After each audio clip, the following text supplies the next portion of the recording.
그래서 다른 거 이야기했어요. 이거 네. 뒤를 쓰시면 돼요. 뒤를 쓰면 더 굵게 나와서 더 좋을 것 같아요. 지우개.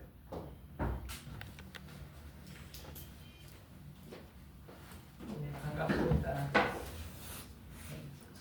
말씀 두 구절만 살펴보겠습니다. 먼저 누가복음 6장 45절입니다. 선한 사람은 마음에 쌓은 선에서 선을 내고 악한 자는 그 쌓은 악에서 악을 내나니 이는 마음에 가득한 것을 입으로 말함이니라. 아멘. 그 다음에 잠언 4장 23절입니다. 모든 지킬 만한 것 중에 더욱 내 마음을 지키라. 생명의 근원이 이에서 남이니라. 아멘. 누가복음 1장 몇 절이에요? 6장 45절입니다. 선한 사람은 마음에 쌓은 선에서 선을 내고 악한 자는 그 쌓은 악에서 악을 내나니 이는 마음에 가득한 것을 입으로 말함입니다. 우리가 선한 사람은 마음에 쌓는 선에서 선을 내고 악한 사람은 그 쌓은 악에서 악을 낸다라고 이렇게 말씀하고 있잖아요. 우리가 어디에다 쌓는 걸까요? 마음에 쌓는다고 했잖아요. 마음에 쌓는다라고 했습니다. 우리가 살면서 많은 일들을 겪게 되잖아요. 겪게 되는데 그 일들을 겪을 때마다 그냥 지나가는 게 아니죠. 예를 들어서 모든 겪는 그 일들 하나하나가 다 사건이거든요. 사건. 문제들이죠. 문제들. 좋은 일도 문제이고 좋은 일도 사건이고 나쁜 일도 문제이고 나쁜 일도 하나의 사건이기도 하고. 그런데 이것들이 우리의 내면 속에 다 쌓이는 거거든요. 그래서 이 쌓이는 것들이 어때요? 살면서 이제 영향을 미치게 되어 있어요. 끼치게 되어 있어요. 때로는 아득하게 먼 옛날, 어릴 적에 잊어버린 일들이죠. 기억 속에도 없는 거예요. 그런데 때로는 그 기억들이 되살아나는 거죠.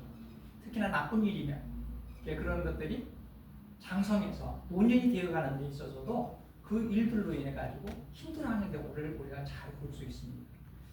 그래서 그 당시에 있었던 그 사건, 사고들, 그러한 것들을 잘 소화해내지 못하고 그냥 그 아픈 그 상태로 우리의 마음속에 내재되어져 있다가 어떤 외부적인 자극에 의해서 그것이 올라오는 것이죠. 그랬을 때 매우 혼란스럽게 되어지는 것입니다. 우리 시골에서 그 우물 보면 어떻습니까? 여러 오물들이 들어가기도 하고 그러잖아요. 물을 길어오를 적에는 처음에는 깨끗한 물을 위에서 이렇게 하지만 자꾸 품어올 길어오르면 그 밑에 있는 가라져 있는 것들이 부유하게 되고 그래서 혼탁해지고 그러면 그 물을 기르는 것을 잠시 멈추고 가라앉기를 기다리는 것과 똑같습니다. 그래서 그 부유물과 같은 것들이 우리의 마음속에 다 내재되어져 있는 것들이에요. 그래서 이 하나의 그 모든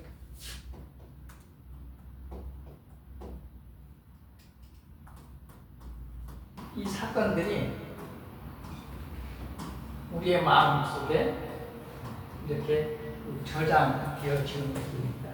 이 저장되어진 것들이 어떻습니까? 그냥 저장되어진 것으로 끝나는 거죠? 아니죠. 지나간 일들로 없어지는 게 아닙니다. 이러한 것들이 대부분 우리의 사고로 자리하게 됩니다. 이러한 일들이 결국 우리의 생각으로 자리하게 되고 때로는 우리의 신념으로, 우리의 가치관으로 이렇게 자리하게 되어지는 그러다 보니까 이러한 사고에 의해 가지고 우리가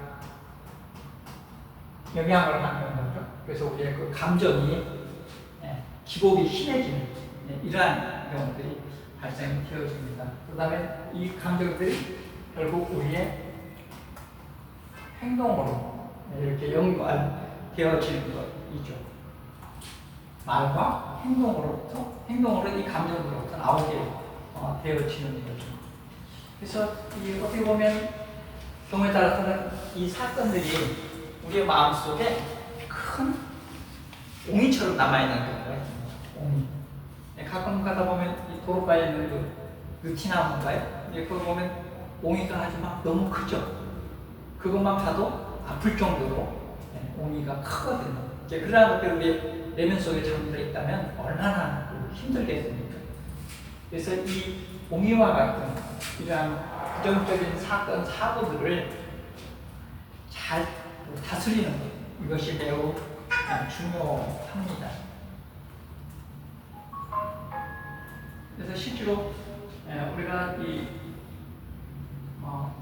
그런데 우리는 살면서 많은 일들을 겪었잖아요.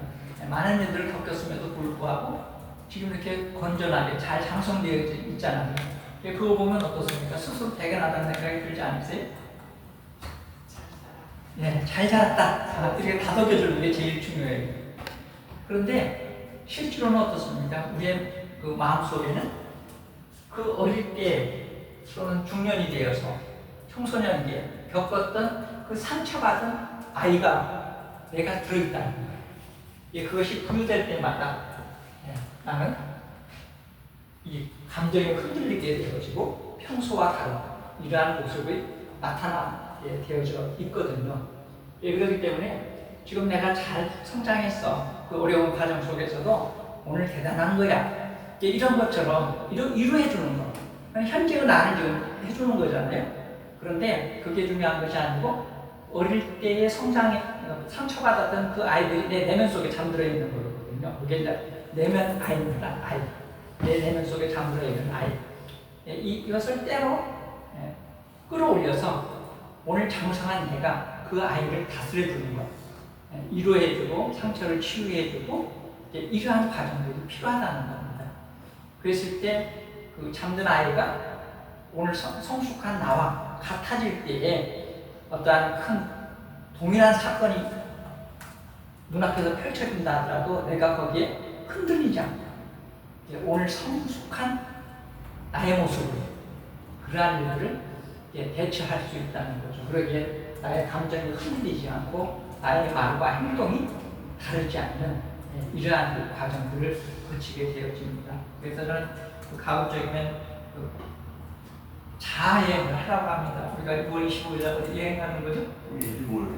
그런 것처럼 그러한 여행도 중요하고 내 마음속에 들어있는 내 아이를 꺼내서 같이 대화하고 이야기 나누는 거예요. 그러면서 어루만져주고 성숙시켜주고 이게 이제 자아여행 스스로 이러한 과정들이 필요합니다. 또 내가 살면서 힘든 과정들이 있을 수도 있어요. 그럴 때마다 그 원인이 무엇일까 찾아보면 이러한 내면 속에 잠들어 있는 상처받은 내가 잘못하고 있다는 겁니다. 그래서 그것을 이렇게 올려서 그 큰 옹이와 같은 것들을 이렇게 대화를 하고 나누다 보면은 이게 자꾸 줄어들고 단단한 것들이 이렇게 흐물흐물해져서 자연스럽게 물에 씻겨가듯이 흘러갈 수 있도록 해주는 것. 이것이 매우 중요합니다. 예를 들어서 우리가 그냥 강의를 하고 있는데 누가 문제를 삼고 지적을 해요. 그러면 어떤 생각이 들까요? 우선 기분도 나쁘지만 또 때로는 내가 좀 부족한가? 이런 생각이 들게 되잖아요. 그러다 보면 우리의 감정이 어떻게 됩니까? 좀 우울해지기도 하고 또 수치스럽기도 하고 그렇게 되어지는 거잖아요. 그러니까 결국 이러한 사건들을 다루는 이 방법에 그 차이가 있다 하는 것입니다. 하지만 반대로 나의 부족한 점을 지적해주고 나보고 좀 더 좋은 강의를 준비하게끔 동기부여를 해주는구나. 그러면 이런 생각을 갖게 되면 감사하는 거잖아요. 이런 것처럼 우리의 이 사건을 어떻게 다루는가, 어떻게 바라보는가, 이러한 것들이 매우 중요하다는 것입니다. 그래서 그런데 이러한 그 사고들은 실질적으로는 우리가 이성적으로 뭐 판단한다 하더라도 생각하고 한다 하더라도 우선적으로 이 사건 사고에 의해 가지고 자동적으로 반사적으로 이렇게 반응하는 이러한 경향들이 많이 있습니다. 그것에 따라서 우리의 그 가치관이 형성되어지기도 하고 이러한 것들이 있는데 어쨌든 이 감정을 만드는 것은 사건이 아니라 우리의 감정을 만드는 것은 그러니까 사건이라든가 이런 것들이 아니라 우리가 그 문제를 어떻게 바라보는가, 어떻게 해석하는가 하는 사고에 달려있다는 거예요. 예, 그래서 설령 고착되어져 있다 하더라도 이러한 사고를 새로운 각도에서 바라보고 교정하는 것, 이게 필요합니다. 그래야만이 이 감정을 우리가 컨트롤할 수 있거든요. 조정할 수가 있습니다. 실제로 이러한 노력들을 우리가 많이 하는 거, 이게 필요합니다. 그래서 제가 저는 이제 이걸 자아여행이라고 하는데, 그 자아여행에 대해서 한번 노래로 한번 들어보겠습니다. 그러면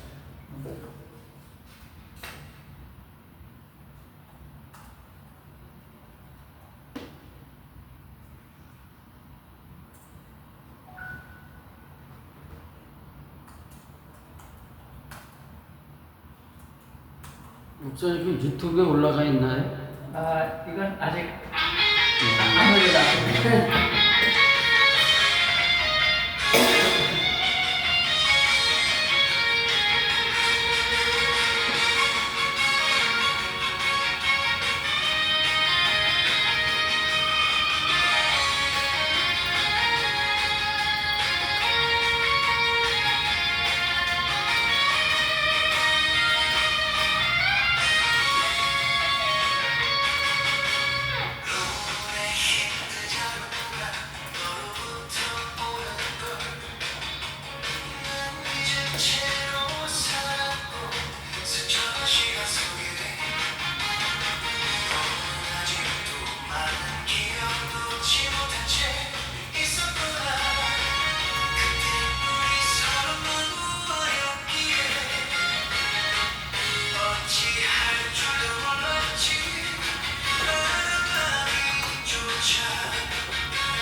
건강한 우리의 삶을 위해서 우리 내면 속에 잠들어 있는 너를 불러서 수시로 대화하고 같이 성장했으면 합니다. 감사합니다.